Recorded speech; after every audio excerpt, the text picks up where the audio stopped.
자, 저 이제 많은 큰 산들을 넘어섰어요. 그래서 이제 기업들을 또 본격적으로 찾고 있는데 이제 어닝 시즌이 점점 끝나가기 때문에 중간 점검을 한번 해보고 구체적으로 숫자로 봤을 때 어느 정도 수준에 와 있는지 살펴봐 주실 유진투자증권 매크로팀의 허성민 크로스에셋 전략 애널리스트 모셨습니다. 어서 오십시오. 안녕하십니까.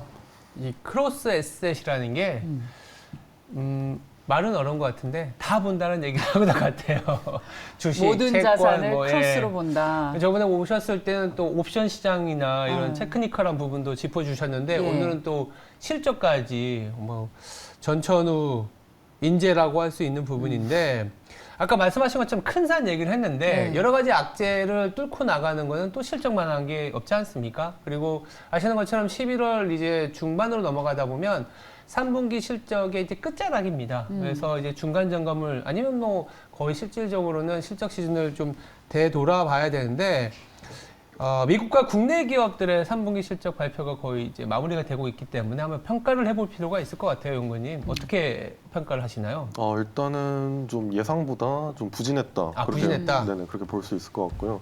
어떻게 보면 선방을 했는데 지금까지 제가 보기에 시장이 사실 지금까지는 침체를 거의 반영하지 않았다. 이렇게 볼 수 있을 것 같고요.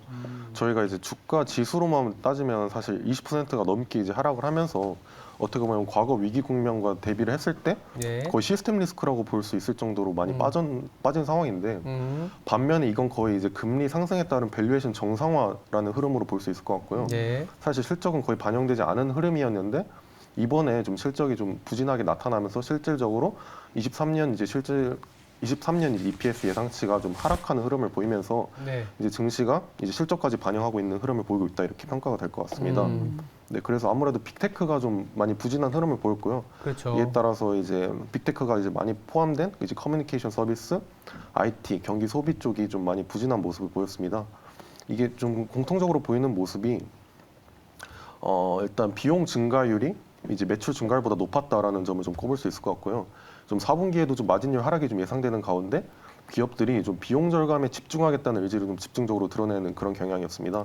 특히 이제 뭐 특징적으로 나타나는 게 이제 테슬라 아니면 이제 그 일론 머스크가 밝힌 이제 트위터 인원 축소 같은 신규 채용 규모 축소 또는 기존 인원 축소를 통한 인건비 절감을 좀 주요 전략으로 내세운 경우가 많았고요. 알파벳의 경우에는 수익성이 높지 않은 부분에 투자를 아예 중단하기도 했습니다. 4분기 EPS 컨센서스는 이제 분기 초 이후에는 한 3.3% 하향 조정됐고 지금까지 경로는 지난 3분기와 좀 유사한 정도입니다. 4분기 EPS의 전년 대비 변동률 YOY로는 9월 말 4.8%에서 현재 1.3%까지 낮아진 상황입니다. 어떻게 보면 팬데믹 이후에 이런 이익 증가율의 저점이 3분기에서 4분기로 좀 미뤄진 걸로 볼 수 있고요. 그래서 좀 이제 아무래도 실적이 예상보다 부진하다 이런 말씀 드리는 겁니다. 4분기가 이익 증가율의 바닥이라고 해도 2023년 1에서 2분기 이익 증가율이 한 3% 정도로 좀 낮게 형성돼 있습니다. 현재 컨센서스 상으로는 23년 미국 기업 그리고 국내 기업 모두 2022년보다 2023년에 한 6에서 7% 정도 기업 실적이 좀 상향될 것으로 아직도 형성돼 있는 상황인데 상향된다고요? 네, 현 상황에서 이제 아무래도 여전히 내년 실적 전망은 좀 장밋빛이다 이렇게 해석할 수 있을 것 같습니다.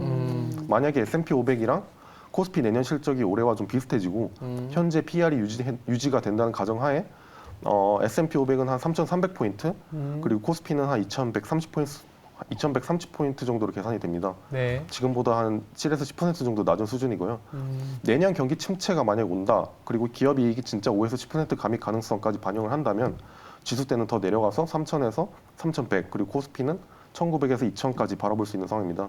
다만 근데 이제 좀 안심드리는 말씀까지는 아니지만 실적 시즌이 걱정에 비해서는 나은 편이다라고 볼 수 있는 게 보통 이제 미국 달러가 2% 정도 절상이 되면 미국 기업 EPS 같은 경우는 이제 한 1% 정도 감소하는 경향을 보였는데 올해 달러가 엄청 많이 올랐지 않습니까? 그렇죠. 17% 오른 것을 감안하면 아직 미국 기업 실적은 되게 선방 중이라고 볼 수 있을 것 같습니다.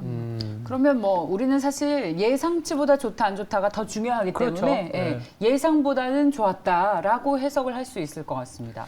예상보다 좋았던 여러 가지 이유 중에 아니면 사실 에너지를 빼면 또 실적이 그렇게 좋았던 건 아니라고도 볼 수 있는데 이게 어려운 게 뭐냐면 이제 경기 침체 구간이라든지 주가가 급락하는 구간에서는 실적 갖고 투자하기가 굉장히 어려워요. 왜냐하면 주가는 반등이 나오는데 실적은 계속 하락하는 구간이 왕왕 있습니다. 그게 지금이잖아요. 그렇죠. 경기 그러니까 둔화가 그게- 본격화되는 지금 시점. 그래서 이제 뭐 또 이렇게 보면 이제 턴어라운드라든지 이런 부분은 이제 지나고 나서야 확인이 되기 때문에. 네. 근데 이제 아까 말씀하셨던 거는 이런 아까 달러화만 하더라도 예. 올해 들어서 뭐 킹달러라는 얘기가 나왔는데 그거에 비해서는 또 실적이 나쁘지 않았다. 선방했다라는 측면 예. 이렇게 봐야 되지 않겠나 생각이 좀 들고 있습니다. 내년에 근데 실적이 상향 조정될 것이다라고 말씀을 하셨는데 저도 매일 이제 헤드라인을 통해서 미국의 주요 뉴스를 전달해드리고 있습니다만 네. 이게 지표와 그 주식은 늘 엇갈리죠. 선반영하기 때문에. 근데 지표는 갈수록 더 안 좋아지는 악화되고. 것이 오늘도 아마존 그리고 트위터 뭐 이런 주요 기업들이 본격적으로 직원을 자르고 있단 말이에요. 그럼 이렇게 본격적으로 이런 경기 둔화가 기업에 반영이 되면 내년에 실적은 더 안 좋아질 것 같은데 상향 조정되고 있다라고 말씀하시는 이유가 궁금합니다. 그래서 다음 질문으로 실적 시즌 포인트가 뭔지 섹터별 특징은 어떤 것인지 이걸 통해서 내년 실적 전망에 대한 실마리를 좀 찾고 싶습니다. 이제 제가 좀 정확히 이제 말씀을 드리면 제가 네. 이제 말을 잘못 드린 것 같은데 그래요? 이게 상향 조정됐다기보다는 예. 아직도 높은 수준입니다. 그러니까 이제 네. 올해보다 내년이 예. 실적이 나아질 거다라고 네. 나아질 컨센서스는 형성이 돼 형성돼 있다. 그러니까 이게 시장의 기대치는 형성이 돼 있는데 이게 조금은 낮아져야 되는 거 낮아져야 하는 아니냐라고 거 이제 아니에요? 말씀하시는 것 네, 같아요. 맞습니다. 그게 맞을 것 네네. 같습니다. 이미 그러니까 원래는 이제 2023년 이제 전망치가 그 좀 많이 하락하지 않은 좀 형태였는데 최근 들어서 이제 실적 나오면서 좀 급격하게 하락하고 22년 전망치랑 좀 급격하게 맞물리는 모습으로 보이는 거라 네, 그렇게 해석을 하시면 될 것 근데 같습니다. 어느 나라나 마찬가지인 거예요. 우리나라도 그렇고 미국의 애널리스트도 그렇고 네. 주가보다 먼저 실적이 하향 조정되는 경우는 없고 맞습니다. 두 번째는 지금 당장의 분기 실적이 나와야지만이 다음 분기를 조정을 할 수가 있어요. 네. 그러면 내년에 대한 조정을 하려면 최소한 한 4분기 실적은 돼야 조정이 됩니다. 근데 그거를 또 투자자들은 알고 있어요. 예. 그래서 상당히 어려운 부분인데 어쨌든 예. 아까 이제 질문으로 돌아가서 생각해 보면 예. 그러니까 섹터별로의 움직임을 쳐다보면 내년에 하향 조정이 좀 가팔라질 수 있거나 아니면 의외로 또 이렇게 올라올 수 좋아질? 있는 것도 있거든요. 예. 한번 그 얘기를 좀 들어볼 필요가 있을 것 같아요. 제가 생각하기에는 이제 아까 말씀드린 것처럼 빅테크 같은 경우 좀 비용 절감에 좀 집중을 했다고 말씀을 드렸는데 네. 그게 원래까지는 이제 마진이 좀 방어가 됐던 게 아무래도 매출은 이제 명목 기준이니까 네. 인플레도 명목이지 않습니까?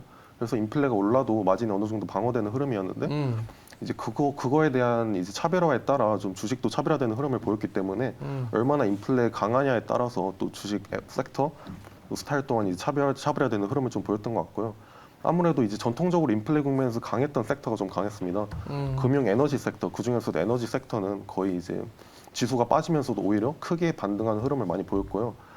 그리고 리오프닝 따라서 이제 델타 같은 이제 항공업 그리고 윌그레인 그리고 도미노 등 이제 긍정적인 실적 발표에 이제 주가가 반등한 기업들이 전부 소비나 인플레가 좋을 때 괜찮은 기업들입니다. 다만 이제 물가가 완전히 꺾였다고 이제 반영할 수는 없는 것 같은 게 네. 만약에 완전히 꺾였다면 이제 테크 같은 성장주 주가가 더 가파르게 반등했었어야 됩니다. 그렇죠. 이번 미국 실적 시즌에서 관건은 아무래도 다국적 기업들의 이제 강달러 영향 그리고 내수 위주 중소형 기업들의 실적이 아무래도 테크 등 대형주보다 괜찮을 가능성이 많이 높아 보입니다.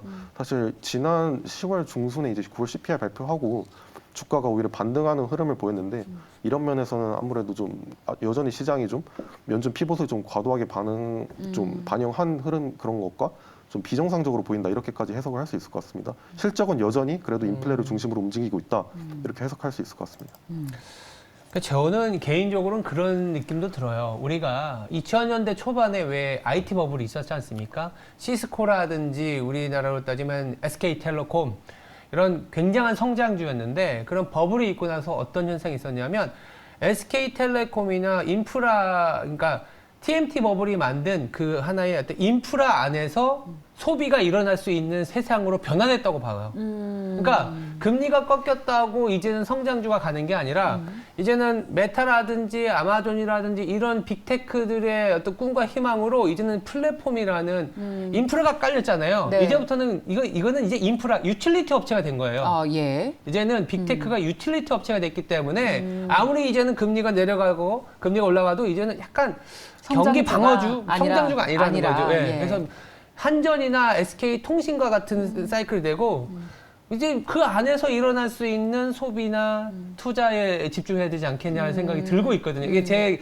개인 생각을 말씀드린 이유는 아마도 내년에는 시장의 색깔이 그렇게 되지 않겠냐. 그러면 아까 말씀드린 것처럼 3분기 실적부터 이런 모습이 나타났는데 아까 빅테크가 움직이지 않았던 것들은 그런 현상이지 않겠냐라는 거라서 그럼 앞으로 우리가 미국 시장이나 한국 기업들을 바라봤을 때 어떠한 것에 좀 주목을 해서 실적을 바라봐야 될지 그게 굉장히 중요한 타이밍인 것 같아요. 약간 세상이 변하고 있는 뭐 어떻게 뭐 레짐이 변한다고 해야 되나요? 그런 부분이기 때문에 어떻게 바라봐야 될까요? 말씀하신 것처럼 사실 지금과 같이 이제 빅테크의 규모가 커진 시점에서 빅테크를 성장주로 해석할 수 있느냐는 진짜 네, 좀 의문의 여지가 있는 그런 것 같습니다. 많은 고민들이 있죠. 오히려 이제 많은 애널리스트 분들께서도 빅테크는 성장주가 아니다 가치주로 해석해야 된다 뭐 그렇게 보이시는 흐름도 맞고요. PR만 따질 수 없고 막 이런 흐름을 예상할 수 없다 보니까 아까 말씀드린 것처럼 아무래도 이제 전략적인 차이에서 주가의 차별화가 나타나는 흐름 같은데 이게 좀 어렵다는 거죠. 왜냐하면 그쵸. 예를 들어 클라우드 업체 같은 경우는 좀 전통적으로 좀 인플레에 강할 수밖에 없는 왜냐하면 그런 이제 산업으로 여겨졌는데 이번에 이제 클라우드 업체인 애주어 같은 경우에 매출 증가율이 42%가 나왔는데 당초 예상이 43%에 좀 못 미치는 그런 수치였습니다. 전체 영업이익도 마찬가지였고 다음 분기 매출 가이던스도 좀 부족했습니다. 매출 2% 증가율 정도로 예측했는데 기대에 못 미쳤고 영업이익률도 좀 낮게 나타나는 상황이라서 아무래도 이제 지금까지 주력 성장 동력이었던 이제 유튜브 클라우드 성장성 또한 이제 주춤해진 것 같고 그에 비해 이제 비용 절감이 덜 되고 있다는 점 그리고 빅테크 역시 이익률 사수에 어려움을 겪고 있다는 그런 게 좀 특징적으로 나타나는 것 같고요. 그래서 이게 정말 산업만 정말 공부해서 이런 비용 절감이 가능하냐 여부를 좀 따질 수 있는 게 되게 어려워지고 있다. 그래서 오히려 일반 투자자 같은 경우가 정말 자기가 경제적 논리를 가지고 접근하더라도 그걸 통해서 실질적인 수익을 내기 어려워지는 지금 시점인 것 같고요. 되게 예측하기 어려운 좀 장세인 것 같습니다. 그리고 국내 같은 경우는 이제 좀 SK 하이닉스 같은 경우는 좀 대조적으로 나타났는데 영업이익이 좀 큰 폭으로 감소했음에도 불구하고 좀 생산량과 투자가 좀 투자를 좀 큰 폭으로 줄이겠다고 밝히면서 주가가 오르는 경향을 보여서 이게 되게 좀 이해할 수 없는 현상이지 않습니까? 사실 하이닉스 같은 경우는 되게 시클리컬한 업종인데 이제 투자를 줄이겠다 이렇게 전략적으로 밝힘으로써 이제 오히려 반등하는 흐름을 보였기 때문에 되게 예측하기 어려운 상황이다. 이게 되게 빨리 대응해야 되는 상황으로 보입니다. 전략을 빨리 캐치를 하고 거기에 따른 전략을 바로 수립을 해야 되는 그런 상황으로 보입니다. 그러면 아까 우리 신종호 앵커께서 질문하신 것처럼 저도 궁금한데 우리 이제 연구원님께서는 내년에 실적을 예상을 할 때 포인트를 뭘 두고 보시는지 앞서 잠시 힌트를 주셨는데 이 빅테크를 더 이상 성장주가 아닌 가치주 혹은 유틸리티 산업으로 봐야 한다라는 아이디어를 갖고 계신다는 말씀을 하셨습니다. 그렇다면 이 유진투자증권 매크로팀에서는 어떤 포인트를 잡고 내년 산업을 전망하시는지 혹시 이런 큰 어떤 변화의 흐름이 있다면 어떤 감지를 하고 계시는지 아이디어를 좀 주세요. 저 같은 경우는 이제 바텀업보다는 탑다운으로 접근을 하기 때문에 제가 얼마 전에 낸 레포트가 이제 컨트롤 경기 침체 확률 읽기라고 저는 항상 이제 모델링을 통해서 확률을 제시를 하고 이번 같은 경우도 이제 저는 이제 얼마 전에 낸 리포트 제목이 딥러닝을 통한 스타일 배분이라고 사실 모든 주가를 결국은 스타일로 해석을 할 수 있기 때문에 실적은 이제 기업의 개별 요인으로 본다는 겁니다. 그래서 스타일적인 움직임을 파악함으로써 주가를 파악하기 때문에 실적 같은 경우는 아무래도 좀 개별 요인으로 파악을 하고 이제 스타일이 이제 이런 기타 여타 이제 매크로 지표에 따라 어떻게 움직일지를 좀 더 보는 경향이 있고요. 다만 이제 경기 침체 모델 제가 얼마 전에 돌려봤을 때 사실 지금 같은 경우는 실적 같은 경우는 경기 침체 여부로 따라서 좀 가밍 여부를 좀 볼 수 있기 때문에 지금 경기 침체 확률은 계속 상승하는 흐름이고요. 이제 지표가 말씀드린 것처럼 침체가 계속된다. 악화되고 있는 흐름이고 여러모로 지금 사실 확률 자체는 계속 높아지는 흐름이다. 그래서 제가 좀 이게 매월 8일 기준으로 나오는데 10월 8일 기준으로는 66%였습니다. 네. 근데 12개월 내로 66% 확률이고 이거는 사실 지금 상태를 거의 경기 침체로 봐도 무방한 수준인데 내년 같은 경우는 진짜 감익이 더 진행될 수도 있다. 저는 그렇게 보고 있습니다. 왜냐하면 인플레가 아무래도 안 잡히고 있고 이제 금리 인상 추세는 계속 유지될 것이기 때문에 네. 아무래도 예상치 이상으로 이루어지지 않을까 싶고요. 아, 그러면은 그 큰 주제는 경기 침체 시나리오를 산정해서 전략을 짜야 된다. 네, 맞습니다. 네, 그리고 이제 어. 스타일별로 볼 수 있다고 하셨는데 이게 사실 퀀트적인 용어라서 저희 일반 투자자들이 듣기에는 쉽지 않아요. 자, 그럼 쉽게 이렇게 말씀드리겠습니다. 어떤 스타일이 가장 좋고 어떤 스타일이 제일 구겨질? 귀여운 스타일, 예쁜 스타일, 뭐 섹시한 스타일, 근육질. 저희 스타일이 네, 어떤 스타일 좋아하세요? 전 근육질 좋아합니다. 저 모르셨습니까? 깜짝 놀랐어요. 근육, 그렇게 손사래를 칠 것까지는 없죠. 아니. 자, 아니, 가장, 뭐 이게 가치주, 성장주도 스타일 중에 하나긴 합니다. 예. 네. 저는 가치주일까요? 성장주일까요? 네, 뭐. 그만하겠습니다. 네. 그래서 가장 구겨질 것 같은 스타일부터 그럼 좀 얘기했어요. 섹터로 얘기해 주시면 더 좋고요. 그렇죠. 예. 가장 구겨질 것 같은 스타일은 예. 당연히 이제 스타일이란 거는 예.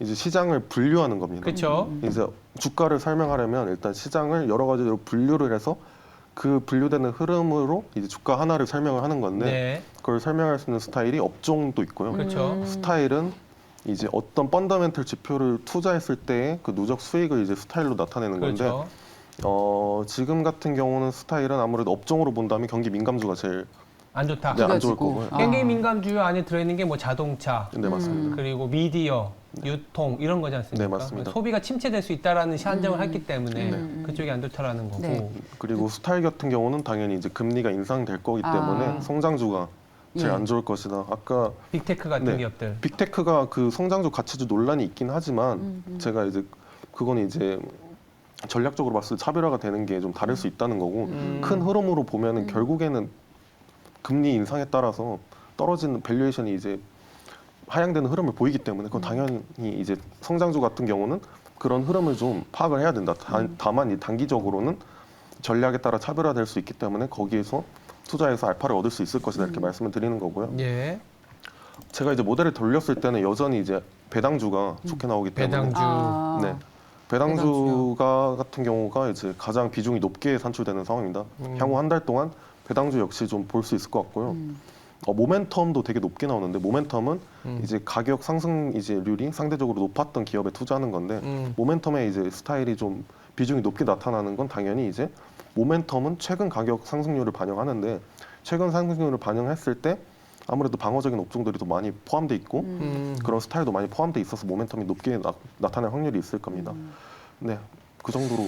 그러니까 배당주, 모멘텀, 그러니까 상당히 좀 방어적인 스타일이긴 해요. 네, 모멘텀은 맞습니다. 지금까지 끌고 왔었던 주가가 좋은 기업들에 더 점수를 주는 거고. 네. 배당은 또 우리도 알겠지만 11월에 사서 12월에 팔면 딱 좋지 않습니까? 맞아요. 우리나라는 네. 또 계절성이 워낙 강하니. 예. 네, 그 정도로 보시면 되지 않을까 싶습니다. 요즘 슬슬 배당주의 주가도 실제로 반응을 좀 조금씩 하고 있어요. 네. 예, 오늘 그 매크로 전략을 세워주시니까 이런 인사이트를 저희들 녹여서 방송에서 또 해답을 찾도록 계속 그런 노력하겠습니다. 네.